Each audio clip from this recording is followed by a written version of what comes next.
Hey, what's going on, guys? It's your boy Nerd. I'm officially doing a post commentary for you guys today. We're going to be playing a little bit of Battlefield Bad Company 2, which was the first game, believe it or not, to get me introduced into the Battlefield ordeal, I guess you would say. This is the first game I actually played on multiplayer. I have played almost all of the Battlefield series, may it be Battlefield or Battlefield Bad Company, for that matter.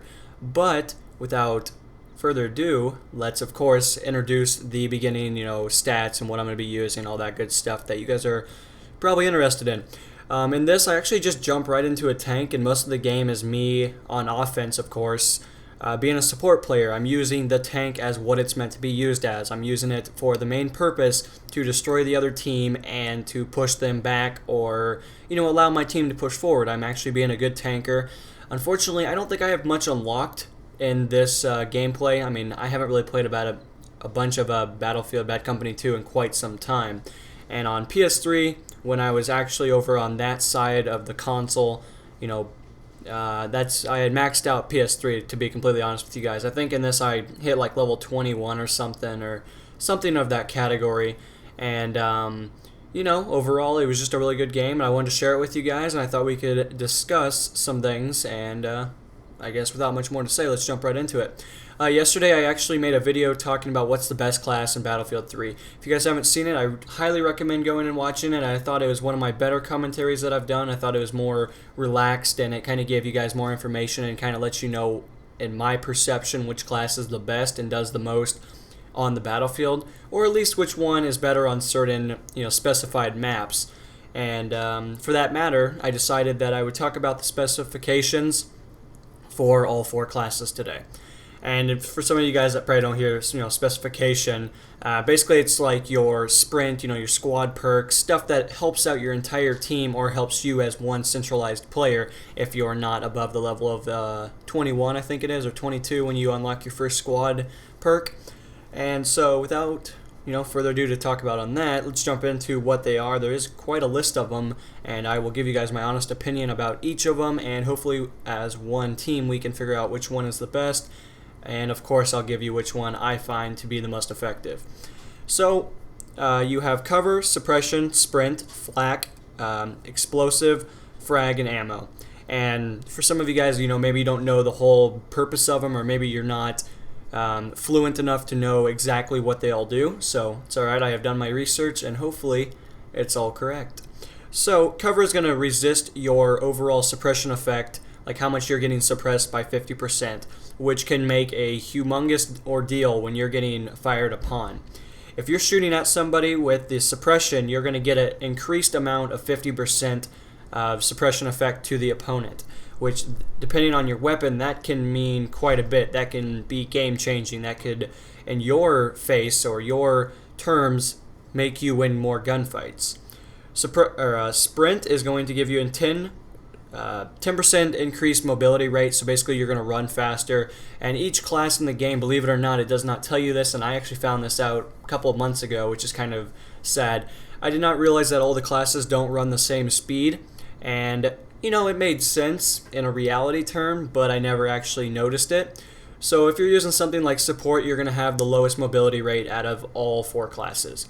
If you're using, let's say engineer, you're going to run faster because your guns are theoretically lighter. You're going to be carrying less, heavy material. Now, that kind of makes sense and kind of doesn't, depending on what your launcher is of choice. But overall, those two are, the slowest and highest. And assault's obviously second, and recon, if I am correct, should be third. And so flak is going to resist your incoming explosive effect, basically how much you get hit by a grenade, as long as you don't get hit with it. But even in Battlefield, I don't think you acquire any damage with getting hit in the face with a grenade.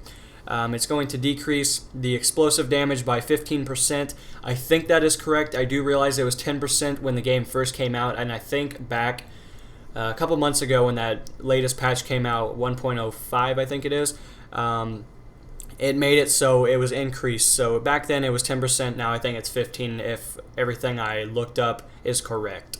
If you use this explosive perk, which can be very beneficial to you engineers and support guys, this is probably your go-to class, I would say, or the go-to perk that you guys would want to be using. It's going to give you 50% increased explosives, which in terms basically means you're going to have ×2 the amount of explosive ordinances. So in a case, and that's not the only class that it affects, but we'll say for, overall support, if you're using C4, if I'm correct, I think you get like 6 of them or something of that category. And if you're obviously on the engineer class, if you're using javelins, you're going to have 4 starting out instead of 2. So you're going to get technically, twice as much explosive devices. Now that doesn't count grenades, unfortunately, which is kind of weird, but in a sense, I guess it makes sense when we get farther down the list. Your next thing is going to be frags, so you're going to get double the amount of frag grenades, which you start out with 1, so that means you're going to get 2. And, that's cool and all, but, I don't know if it's going to make the hugest difference in the entire world when it comes to actually playing the objective or destroying other players, because most of the guns in Battlefield alone can kill pretty well, and I don't think an extra frag grenade is going to add a complete amount of beneficial, integrity to the entire situation. So the last one is going to be ammo, and ammo is going to give you twice the amount of ammunition starting up. So if you're using the M16 and you get, say 120 rounds, you're going to start out with 240 per se. And, that's actually really beneficial if you're a slayer or if you're quote-unquote above the line of the average player. I find myself quite often running out of ammo and hoping that the support guys will give me ammunition, but we talked about that yesterday, and that's not always the case. So that's really unfortunate, but in a sense that's kind of a reality standpoint as of now. But I would really recommend, if you're running in a squad of 4 guys, to definitely use ammo as one of your things. I find it to be the more beneficial one, but I don't find it to be the best one in the entire game for, per se, just yourself. So now that I've given you guys all the information about all of the, specifications in the game, which one do I find to be the best? And I kind of narrowed it down. I had to take into account, every single position or class in the game, and I came to the conclusion that I find cover to be the most effective. Now the reason I say that is because when you're getting suppressed, you want to land more shots upon your target. Is that not correct? And if you're suppressed by a 7 percentile, we'll say that for the sake of matter, you're going to knock that down to 3.5. So in theory, technically, you're still hitting him with 7. Let's say you're both using the same gun, and you're both shooting at each other. He's going to be suppressing you at 3.5. You're going to be suppressing him at 7%. So in turn, that means more of your shots are going to be more accurate, and you should kill him faster than he kills you. Now, you got to take into account if he's using suppression and you're using cover, you're both going to get, in a sense, you're both going to, take each other's perks away, and it's going to be 7 on 7 then. So, with all that said, that's what I find to be the most effective. Now, I'm not saying that it's the best one in the game, it's going to outweigh and make you this, uber elite soldier. No, unfortunately, I use cover all the time, and I still get owned and killed a lot, to be completely honest.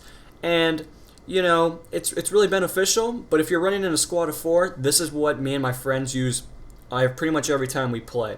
Well, somebody will run cover, and that's usually me. Somebody will use suppression, and somebody will use ammo, and then last but not least, somebody will use flak. And you might be asking, why would you not want sprint for the 10% increased speed, mobility rate, and all that stuff? Well, I just find that, some of the other perks, per se, don't exactly make you more immune to, getting killed or getting killed by grenades, explosives, RPGs, all that stuff. So, for the sake of matter, if you use flak, you can almost survive most of the situations if a grenade lands near you. Not saying that your health is going to be some miraculous number, saying that you're going to be able to withstand, 4 guys shooting at you. That unfortunately is not correct. But overall, that's what I use. Now, you can mix and match all you want. Maybe you're not a suppression guy. Maybe you don't need it. Maybe, the ability to already have cover is good enough for you. So then, in that case, maybe I'd recommend, obviously using sprint. Or maybe you're playing close quarters and the ×2 nades appeals to you. That's all great, and that all fits every category. Every specification in the game has its beneficial means, okay?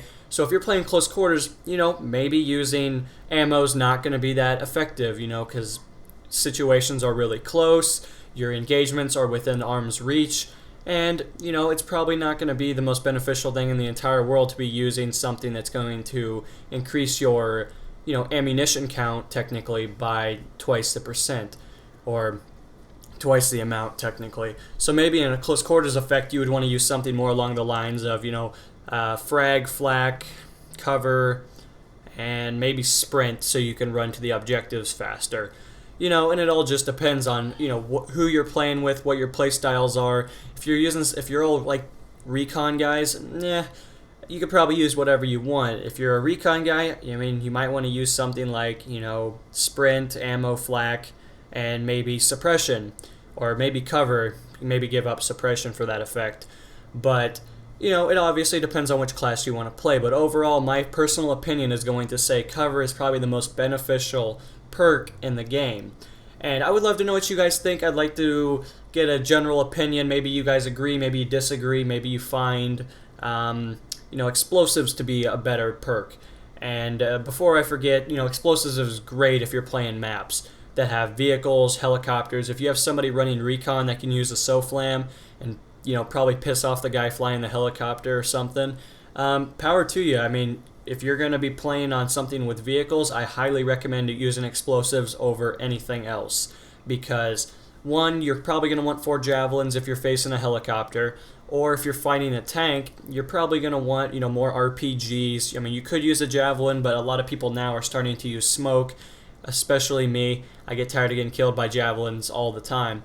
So I find it more beneficial to go with, what the other guy is not using. If he's using reactive armor on the tank followed by smoke and maybe canister shell, which is a very powerful setup that I hope I'll be able to get around to talk about with you guys here soon.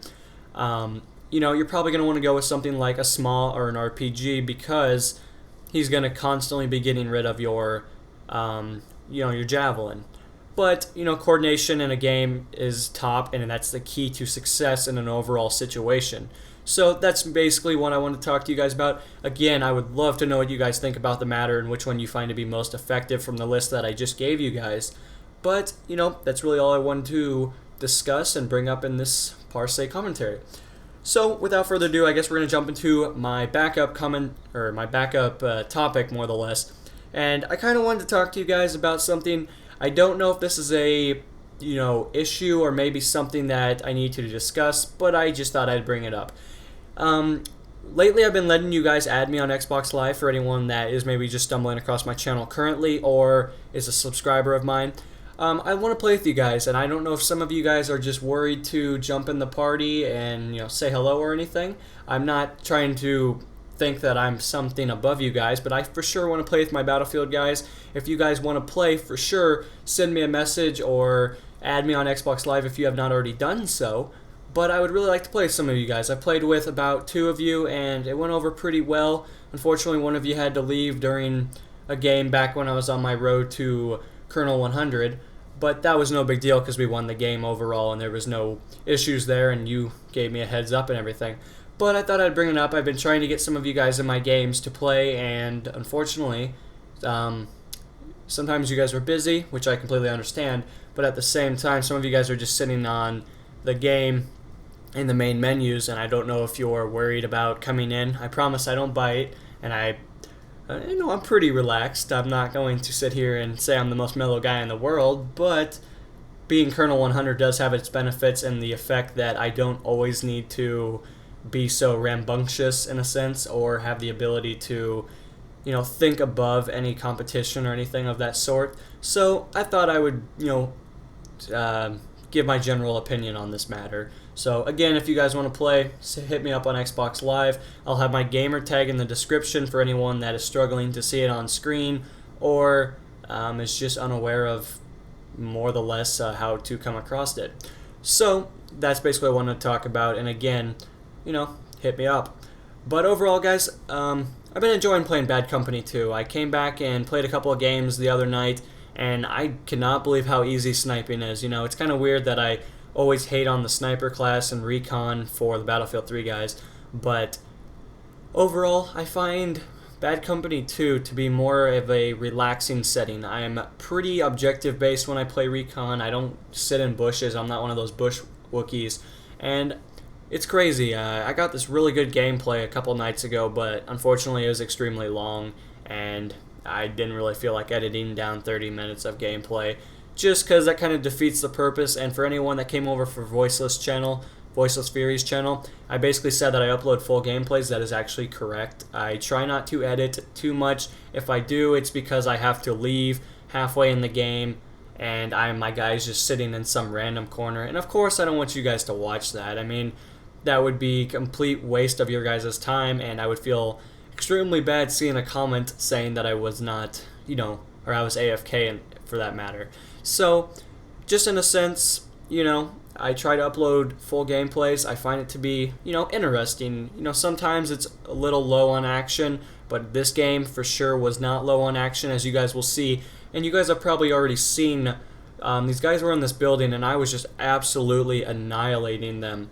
Alright, if this was Battlefield 3, and I had the tank, and it was the same setting, this gameplay probably wouldn't have been twice the score, just to be completely honest. It's a little different seeing that your tank doesn't repair by itself, because I've been playing so much Battlefield 3 that I'm used to, getting hit by an RPG, laughing at the guy, pulling back, popping smoke, and, waiting to hit 100% again. And unfortunately, that's not how this game works, and the mechanics are different. It's something to get used to, and I highly recommend, if any of you guys are out there that haven't played the game, I really recommend it. I find it to be a lot of fun. It brings back a lot of memories for anyone that has taken their time away from it and has come back. And overall, just the experience is a lot better and a lot more relaxing than playing something like Battlefield 3 and getting spawn trapped for days. So I hope you guys enjoyed. Unfortunately, the gameplay is going to be coming to an end, and I pull out a pretty good score, 40 kills, 1 death, so for a total of 40 kill-death ratio.